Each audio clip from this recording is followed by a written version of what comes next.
Hey,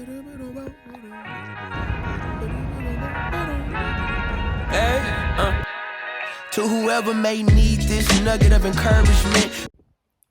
Hello tout le monde, j'espère que vous allez bien. Je vous retrouve aujourd'hui pour le vlog de la semaine. On est mercredi, je viens de rentrer du travail.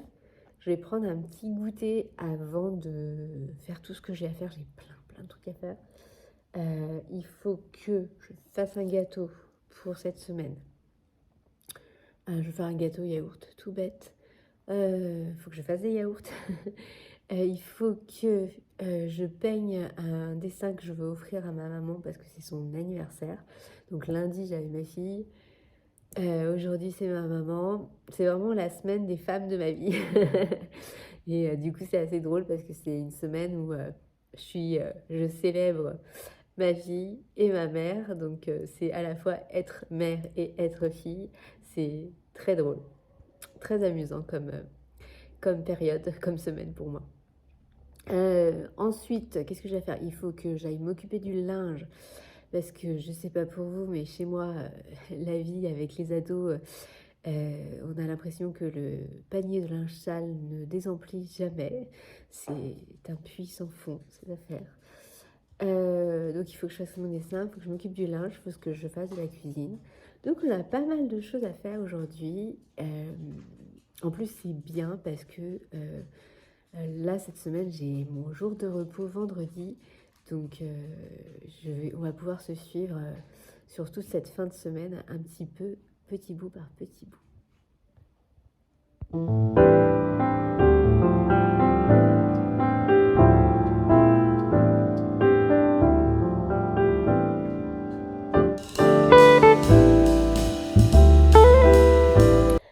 Coucou à tous, je vous retrouve parce que je viens de recevoir un colis et je voulais partager ça avec vous. J'avais passé une commande sur Beauté Privée pour des bougies de la marque Ava et May. C'est une marque que je vois passer partout sur les réseaux en ce moment. Je l'avais passé il y a un petit moment et Beauté Privée avait des problèmes sur leur déco, donc les commandes étaient assez retardées. Et en fait, je viens de la recevoir, donc je voulais vous montrer ça. Donc effectivement, c'est une marque de bougies que je vois passer partout. Il y a souvent des codes promo et tout, mais là, quand j'ai vu que c'était en vente privée, j'ai trouvé ça très cool. Ah ouais, j'avais pris des bougies et un diffuseur de parfum. Ah, sont trop chou. Oh là là. Bon, elles sont en 1000 morceaux. Ok, j'espère qu'elles sont pas toutes en 1000 morceaux. Non. Donc, voilà les boîtes.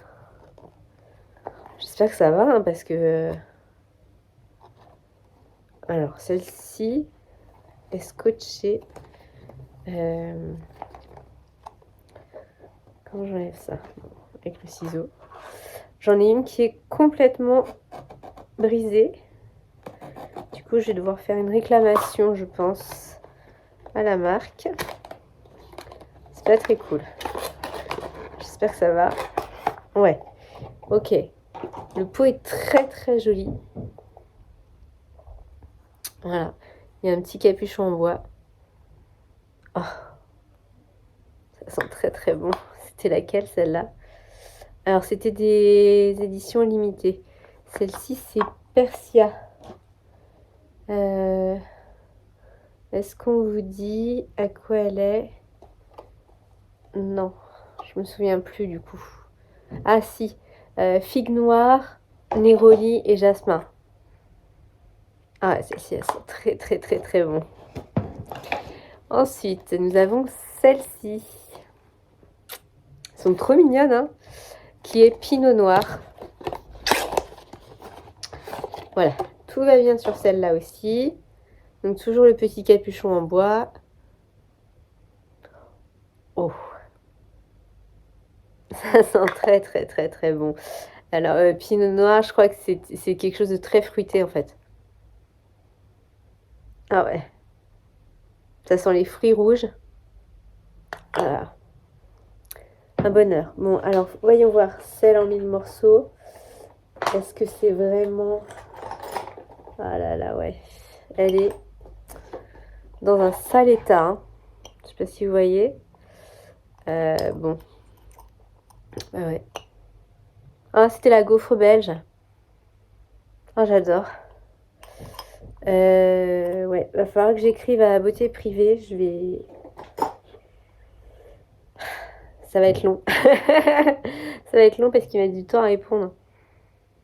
Oh là là, elle sent trop bon en plus. Je suis dégoûtée. Bon, on verra. Et le diffuseur de parfum.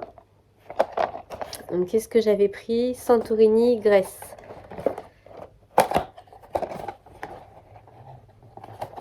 Bon, là, tout va bien.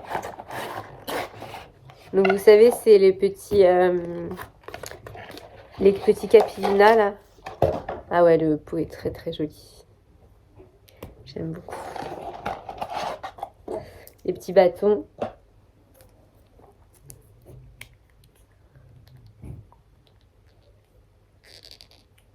Hop. On va ouvrir tout doucement.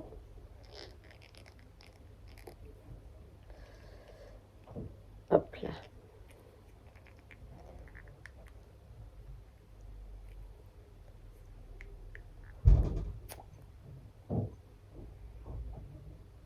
Ben, je me rends pas bien compte là. Parce que l'odeur est très forte comme ça, mais ça a l'air très sympa. C'est très doux. C'est une odeur de bébé un peu. Ouais. Très chouette. Bon, c'est juste qu'il va falloir que je prenne des photos là. Ah, je suis dégoûtée parce que du coup c'est hazelnut, noix de pécan, toffee caramel et noix de coco. Oh là là, elles sentent super bon en plus. Si je la mets dans un autre pot, ça ira.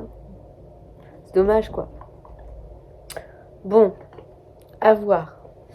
Et puis, petite réflexion du moment. Là, il est 18h30.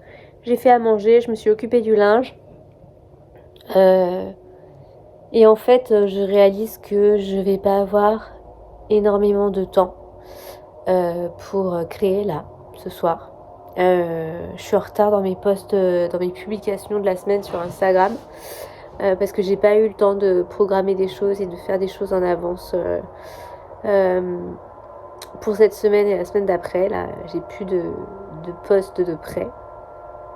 Donc, ça me culpabilise. J'aurai certainement pas le temps de faire la peinture pour ma maman complètement ce soir. Donc là, ouais, j'ai un peu une culpabilité sur les épaules de me dire... en fait, c'est difficile de tout gérer en même temps sur le peu d'espace-temps que j'ai. C'est-à-dire que là, j'ai fini à 15h30, le temps que j'arrive chez moi, il est 16h30. Voilà, je suis allée déposer un colis. J'ai pris un goûter, effectivement, et puis après, en fait, j'enchaîne.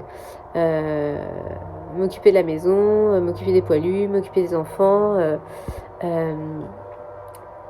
Et en même temps, il faudrait que je trouve le temps de... Et il faut que je trouve le temps de créer, en fait, là. Donc, je vais arrêter de papoter et puis je vais m'y coller. Trouver des stratagèmes pour que ce soit le plus efficace possible. Pour qu'il y ait au moins un post qui sorte demain.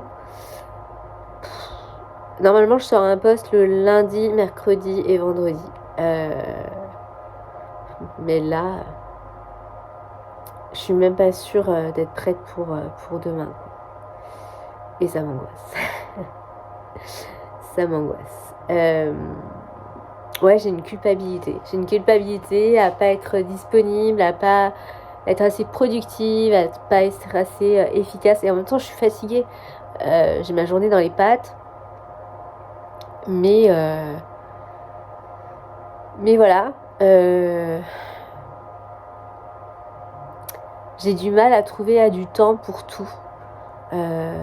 J'aurais aimé aussi pouvoir trouver le temps de lire, de tricoter ce soir, de me poser un peu. Mais en fait, je vais pas pouvoir. Donc là, je vais aller bosser. jusqu'à ce que mon homme rentre, qu'on mange, qu'on passe du temps ensemble. Là, ce soir, j'ai du mal à équilibrer. J'ai l'impression de courir après le temps aujourd'hui. Et ce, depuis mon réveil, j'ai l'impression de courir après la journée. Mais ouais, je sais pas si ça vous fait ça, vous aussi. Des fois, on a l'impression que le temps vous échappe sur la même journée et que vous n'arrivez pas à faire tout ce que vous vouliez mettre dans cette journée. Mais bon, ouais, j'ai un lourd sentiment de culpabilité ce soir sur j'arrive pas à tout faire et j'arrive pas à me rendre disponible pour tout et tous. Et en même temps, je suis fatiguée. Donc, je sais pas trop. Bon, bref, sur ce, on va se mettre au boulot. Je vais aller dessiner un peu jusqu'à ce que je sorte les chiens. Et après, je reprendrai encore jusqu'à ce que mon homme rentre et qu'on mange. Je vais mettre la table aussi. Voilà, des bisous. À tout de suite.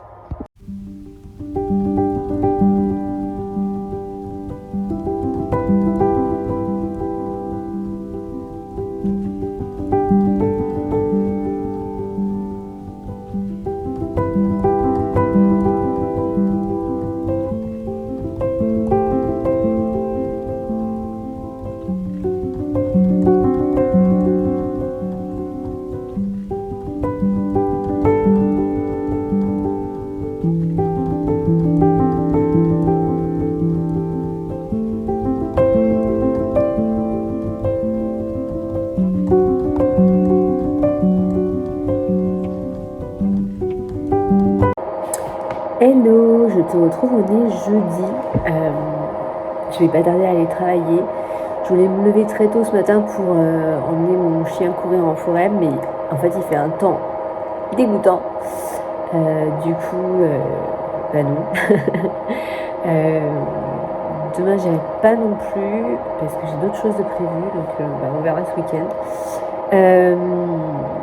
Là je vais aller faire une toute petite course parce que j'ai repéré des trucs et que j'ai bien envie de craquer.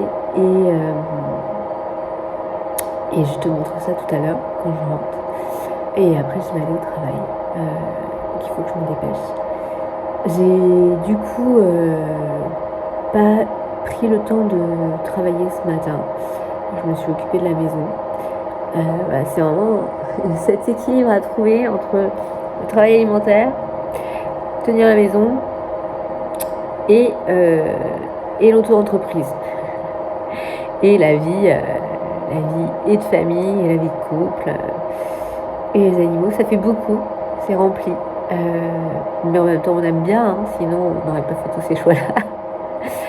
Donc voilà. Je viens de faire un post sur Instagram, parce qu'hier c'était l'anniversaire de ma maman. Lundi c'était, je crois que je lui ai dit hier. Et en fait, bah voilà, du coup on a fait ce dessin ensemble hier. Et en fait, en y repensant et en repensant à ma maman et à ma fille, c'est deux femmes de générations totalement, quasiment opposées et de culture quasiment totalement opposées. C'est hyper impressionnant. Je suis d'origine vietnamienne et indienne, même si moi je suis née et j'ai grandi en France. Donc ma maman est une femme d'une autre génération et d'une autre culture qui n'a vraiment rien à voir avec celle de ma fille. Et il y a une histoire de pont, de transmission, de transition dans la célébration de mes deux petites femmes là.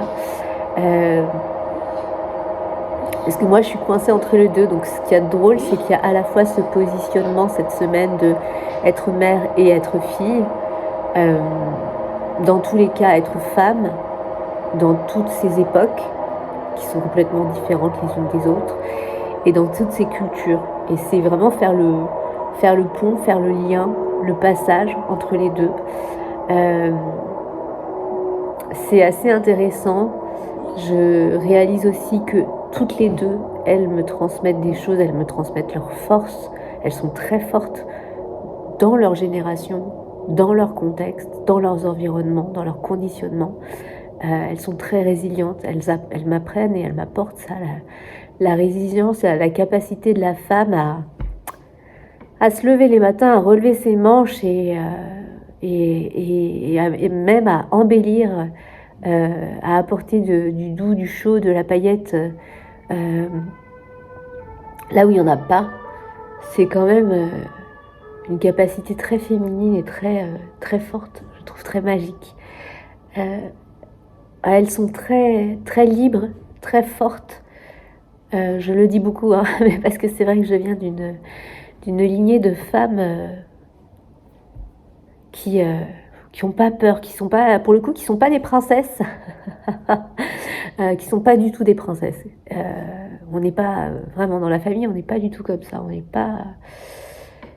pas assisté, on est très libre, très indépendante, très autonome, peut-être trop même, peut-être certainement trop revendicatif dans nos indépendances, mais on n'a jamais peur de se salir les mains, de remonter ses manches et d'attaquer les choses. Même si des fois c'est douloureux, même si des fois ça nous coûte. Toutes les trois, que ce soit ma mère, moi, ma fille, on a traversé des épreuves de vie comme ça, petit pas par petit pas, et à chaque fois on les surmonte et on se relève. On tombe à genoux, mais on se relève. Et je pense à ma meilleure amie aussi, qui est quand même dans cette lignée-là aussi très forte. Les nanas autour de moi sont des badass. Je suis très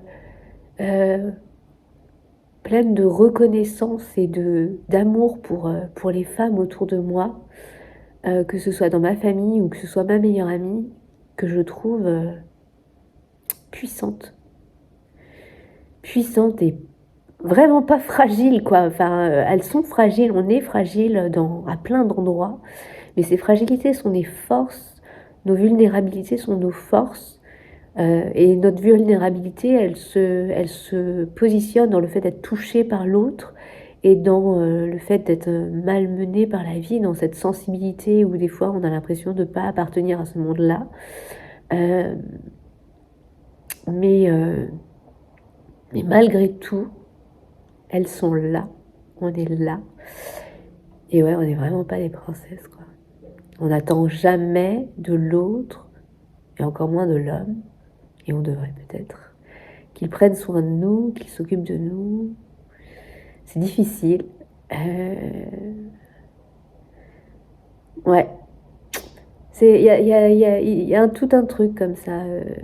Je vois même ma poupinette là, du haut de ses 13 ans qui se laisse pas faire, qui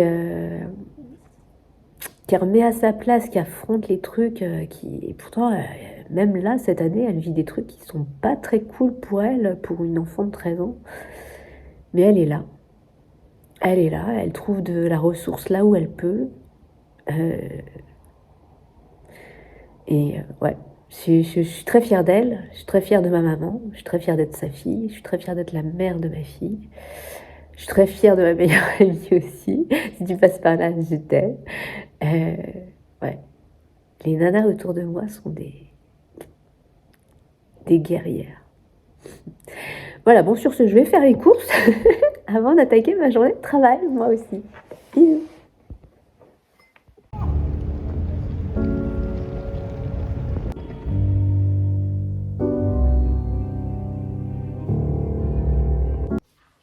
Hello à tous, on est vendredi, c'est mon jour de repos. Donc comme tu l'as pu le voir, je suis allée au cinéma. C'est ma séance ciné de la semaine. C'est un peu mon rituel, c'est mon seul hobby, loisir que je m'octroie. Voilà. Il y a plein de choses que je fais pas, mais ça, je n'hésite pas là-dessus. C'est mon truc à moi. Je vais au cinéma une fois par semaine. Donc je viens de rentrer du cinéma. Je suis passée chez Lidl pour acheter un truc que je vais vous montrer juste après. Voilà, c'est aussi mon craquage. personnel, mais bon. Bref, pour revenir au cinéma, je suis allée voir Et leurs enfants après eux, qui est l'adaptation du roman de Nicolas Mathieu, que j'ai lu il y a 3 ans, je crois. J'avais énormément aimé ce livre, je l'avais lu en plein été. Je trouve que c'est une lecture pour l'été qui est très cool. C'est euh, l'adolescence sur l'été entre 92 et 98. Donc c'est une vraie nostalgie de ces années-là. Moi, j'étais pas ado dans les années 90, enfin en 98 si, mais en 92 non, j'étais encore enfant, mais j'ai grandi dans ces années-là. Euh, dans le livre se ressent beaucoup plus la, l'ennui, la lenteur parfois. Euh, Là, on le retrouve moins dans le film, c'est beaucoup plus rythmé, normal. Mais j'ai beaucoup plus ressenti la nostalgie à travers le film grâce au décor, aux vêtements, ah là là, les fringues. Il y a des événements qu'on a tous vécus, la Coupe du Monde de 98. Euh, voilà, et il y a ces histoires de classe sociale, d'adolescence, des histoires d'amour, d'amitié, de vengeance, euh, de famille. Et on ressent vraiment l'époque. Et personnellement, c'est une époque à laquelle quand même je suis très attachée. Et, euh, et dont je suis assez nostalgique. Et les musiques que j'écoute vont souvent se référer là. D'ailleurs, là, la bande-son est un régal pour tous les amoureux des années 90. Ambiance plutôt rock quand même, mais il y a des clins d'œil qui sont de vraies pépites. Ouais, c'était vraiment très très cool de replonger là-dedans. Finalement, avec L'amour ouf, c'est un peu le deuxième film que je vois un peu sur cette période. C'est drôle parce qu'aujourd'hui, on regarde ça avec un œil assez attendri. Euh, alors que c'était hier, quoi. Mais, et on sent vraiment aussi l'évolution euh, des mentalités, des mœurs, des, des, des fonctionnements entre les années 90 et les années 2000 et aujourd'hui 2024. Bon, forcément, hein, c'était il y a 30 ans, donc ça commence à remonter. Mais voilà, j'ai bien aimé le film. Ouais, j'ai bien aimé le film, malgré tout. Euh, Peut-être un peu de longueur, mais bon, c'est ce que je vais reprocher à tous les films ces derniers temps que je vois, qui sont très longs, qui font... là, il fait 2h20. Mais en même temps, j'aurais rien retiré. Voilà, là, ça fait plusieurs semaines que je vais voir des films. Et pour une fois, sur les 2h20, je n'aurais retiré aucune scène. J'ai pas trouvé qu'il y en avait de trop. J'aime beaucoup Gilles Lelouch dedans, même si son personnage n'est pas glorieux. Bon, voilà. Bon, moi, je vais m'arrêter là. Je ne vais pas trop m'étendre. Si vous êtes allé le voir, n'hésitez pas à me faire votre retour sur ce film. Si vous êtes allé le voir et que vous aussi, vous avez vécu les années 90-2000, n'hésitez pas à me faire un clin d'œil. Ça, ça me fera me sentir moins vieille, moins seule dans ma vieillesse, je ne sais pas. Voilà, donc là, je me prends un petit goûter. Ça y est, on est en mode noélique. Je pense que je vous emmènerai avec moi, mais on va aller chercher le sapin ce week-end. Mais cette année, j'ai décidé de faire très minimaliste dans ma déco de Noël. Je ne ferai pas un truc dans toute la maison. Il y aura le sapin, les petites tasses, et puis j'aurai peut-être une ou deux bricoles sur mon bureau. Mais je vais pas tout changer les housses des coussins. Tout ça. Je vous montre ce que j'ai trouvé chez Lidl. Donc j'ai trouvé 2 poinsettias blanc et rouge et totalement rose. pour 3,99 € pièce. Donc, ça va vous dire 3 francs 6 sous. Et je trouvais ces couleurs extraordinaires. Moi, j'adore les plantes roses. Euh, J'adore les plantes violettes ou roses. C'est-à-dire les plantes qui décident de faire leur rebelle et d'avoir des couleurs incroyables. Voilà, je les trouve extraordinaires. Donc, je vais en mettre un dans mon salon et un sur la table de la salle à manger, comme centre de table. Je pense que ce sera pas mal. Voilà. Bon, donc là, qu'est-ce qu'il me reste à faire? Il faut que je fasse un petit coup de ménage. Ensuite, je veux préparer le calendrier de l'Avent pour moi et mon chéri. Même si, alors vous allez me dire, mais t'es complètement à la bourre. Oui, oui, mais c'est pas très grave. On rattrapera. Je vous ai dit, hein, moi j'ai décidé que les fêtes, Noël, tout ça, ce serait pas une injonction, ce serait pas une pression. On fait comme on peut, au rythme qu'on peut, avec les sous qu'on a et ce qu'on peut. Voilà. Et il est hors de question que je me mette la rate au courbouillon pour des célébrations. L'idée, c'est de passer de chouettes moments, mais pas de se stresser. Donc bref, bon, là, j'ai de quoi préparer, donc je vais m'occuper de ça. En fait, c'est un calendrier avec des petites boîtes en bois. Et du coup, on partage. il y a 12 cases pour lui et 12 cases pour moi. Et on se fait des surprises dedans, comme on veut.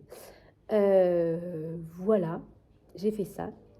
Il me reste un cadeau de Noël à commander et je serai bon. Voilà,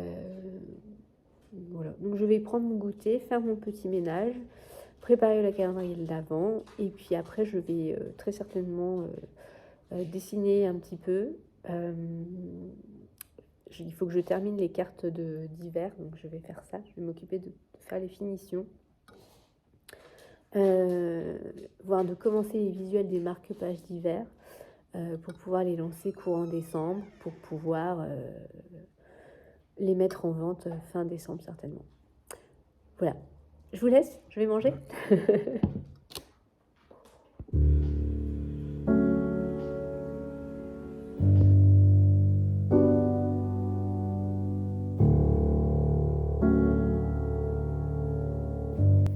On est samedi soir et j'ai ma soirée pour moi toute seule. Ce soir, je suis tranquille et en rentrant du travail, j'ai eu envie de prendre mes pinceaux et ma peinture et j'ai un visuel qui m'est venu. L'intention de départ, c'était de partir de l'idée d'être monstrueuse, la culpabilité d'être monstrueuse, la culpabilité d'être un monstre, de pas être comme tout le monde et en même temps d'être rejetée dans sa monstruosité. Et à la fois, finalement, c'est dégagé dans mon personnage sans trop que ce soit dans mon attention de base, une espèce de fierté, de sérénité, d'affirmation, quelque chose d'assumé dans le fait d'être monstrueux. Parce que m'est beaucoup venu ce ressenti d'être la mauvaise, la méchante, celle qui fait pas bien. Et finalement, j'ai l'impression que se dégage quand même une certaine puissance dans cette toile, dans cette peinture, même si elle est assez sombre. On va pas se le cacher, elle est pas très lumineuse, elle est quand même très affirmée, assise. Il y a une assise dans ce tableau.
C'est la fin de ce vlog, j'espère qu'il t'aura plu. N'hésite pas à liker, commenter, t'abonner.